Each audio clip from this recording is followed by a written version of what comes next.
We are here today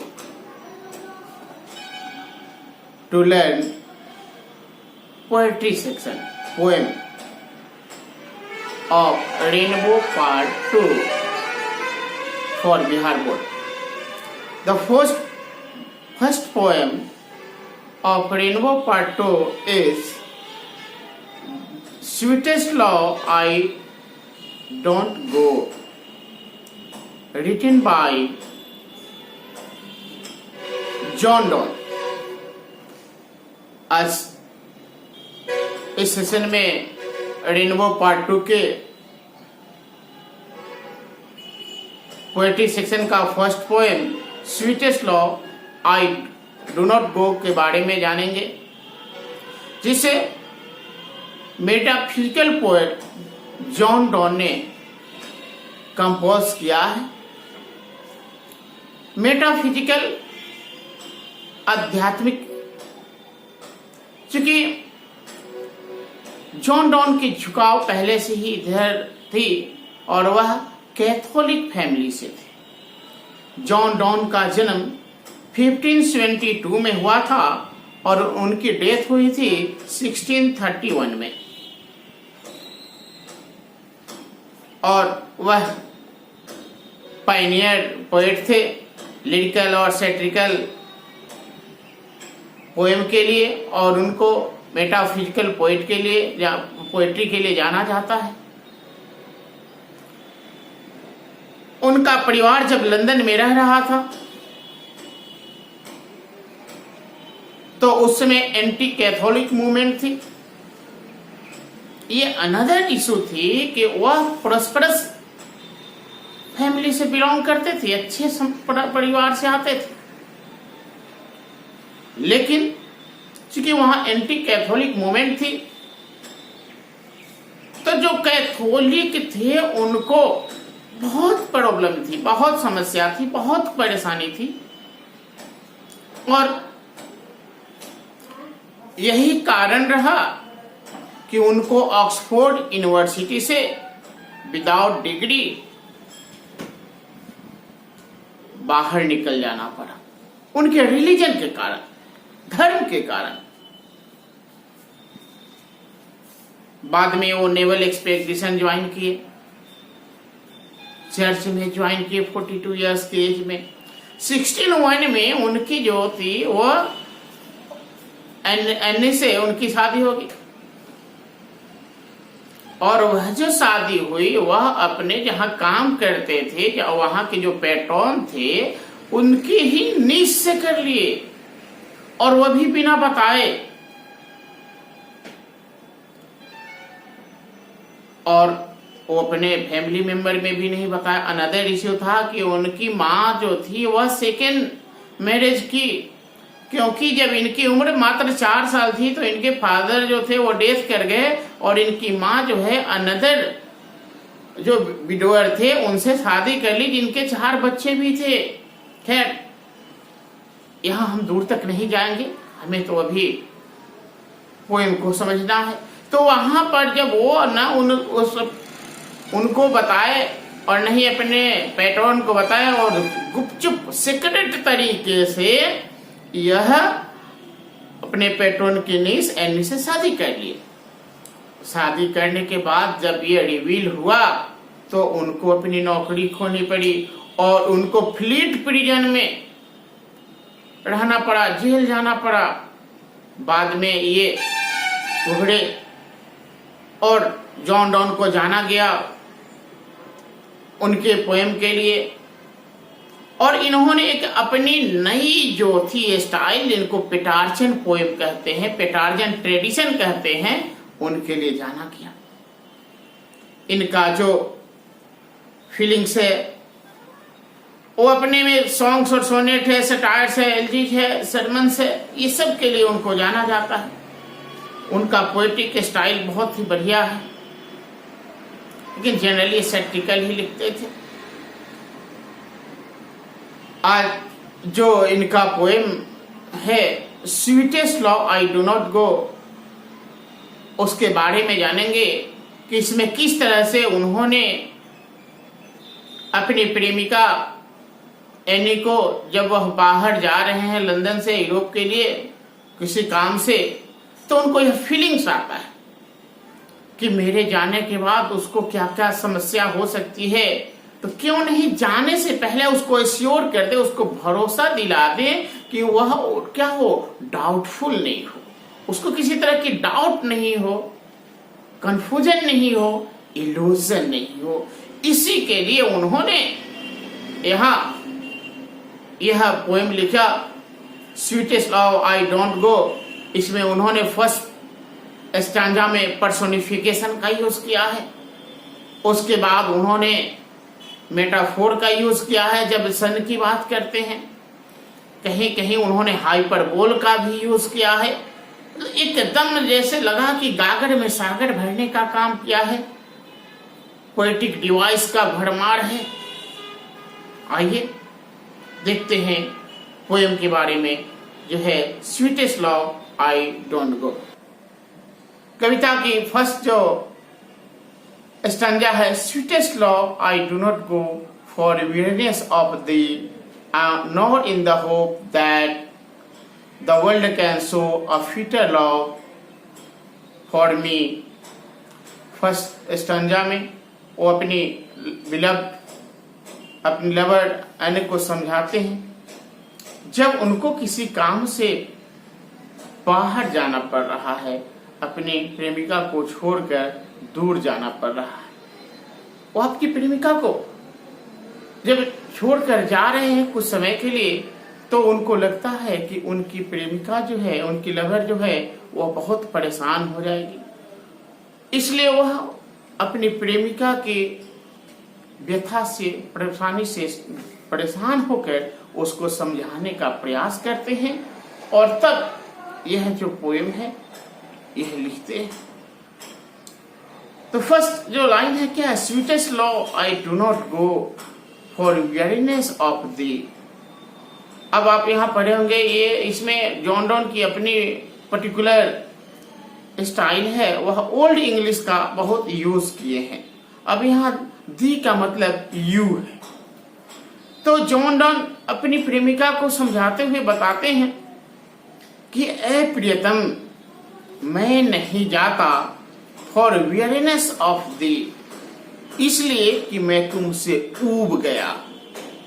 वह समझा रहे हैं, भरोसा दे रहे हैं कि इसलिए नहीं जा रहा हूं कि मैं तुमसे ऊब गया हूं, nor in the hope the world can show a fitter love for me, और नहीं इस आशे में, इस भरोसे में कि इस दुनिया में मुझे तुमसे बेहतर, तुमसे सुंदर, तुमसे उपयुक्त कोई दूसरी प्रेमिका मुझे मिल जाएगी। फिर वह नेक्स्ट स्टैंजा में उसको और एश्योर करते, समझा रहे हैं, अपने वो सेपरेशन के बीच का जो वियोग है, जो दुख है, उसको कम करने का प्रयास कर रहे हैं, और अपनी प्रेमिका को, अपनी बिलव्ड को एश्योर करते हुए फिर कहते हैं, but since that I must die at last. कहते हैं कि चूंकि हम अवश्य मरेंगे, it is the best, it is best, फिर टाइज बेस्ट जो है वह है it is best, it is best to use my self in जेस्ट। कहते हैं यह बेहतर होगा कि मैं सारी खुशियों को प्राप्त करके मरूं, क्योंकि मैन इज मॉर्टल, मनुष्य मरणशील है, जो जन्म लिया उसको मरना है। तो इसलिए वह जॉन डॉन अपनी प्रेमिका अन्य को समझा रहे हैं कि मैं इसलिए जाना चाहता हूं कि यह पता है, सबको पता है कि सबको एक न एक दिन मरना है, इसलिए इससे बेहतर होगा कि मैं उत्साह में मरूं, खुशियां प्राप्त करके मरूं। Thus by faints death to die, उस मृत्यु के आवरण से पहले। फिर वह अब यहां मेटाफोर का यूज करते हैं। मेटाफोर आप जानते हैं कि जब कोई टर्म, कोई वर्ड अपना रियल मीनिंग छोड़कर और एक अनदर मीनिंग देता है तो मेटाफोर हो जाता है। यस, कोई अब यहां मेटाफोर का यूज करते हैं और समझाते हैं कि yesterday night the sun went hence, कल रात सूरज यहां से चला गया। And it is here today, और फिर आज यही है।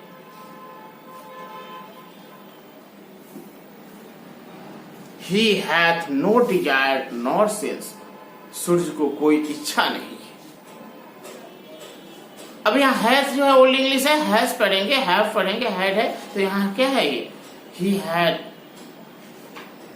no desire nor sense, नहीं सूर्य को कोई इच्छा है, कोई मतलब है, nor half so short away, और इसलिए वह आधे रास्ते से वापस नहीं आता, कोई छोटा रास्ता अख्तियार नहीं करता।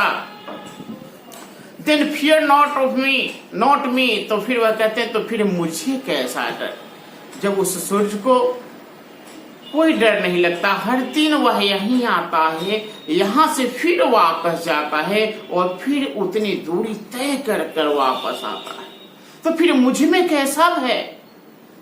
But believe that I shall make a speedier journey, since I take more wings and spurs than he। फिर वह समझाते हैं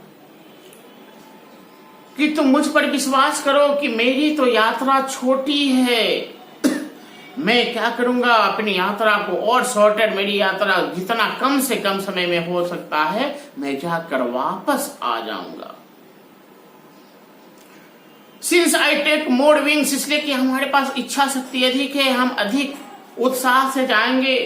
And spurs than he, सूर्य की तुलना में हमारी गति भी अधिक होगी, हमारे उत्साह भी अधिक होंगे और हमारी दूरी भी कम होगी। इसलिए मुझे डर नहीं है, क्योंकि वह सूर्य जो इतनी लंबी दूरी तय करता है, जब उसे कुछ इच्छा नहीं है तो फिर मुझे कैसा भय, क्योंकि हमारी दूरी छोटी है। फिर नेक्स्ट स्टंजा में कहते हैं, मनुष्य की महत्ता को समझाते हैं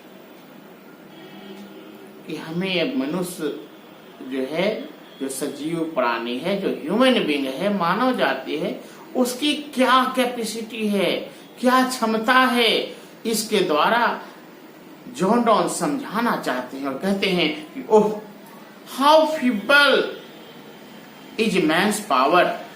अब बताते फीबल, दुर्बल, कमजोर, कि मनुष्य की शक्ति कितनी कमजोर है।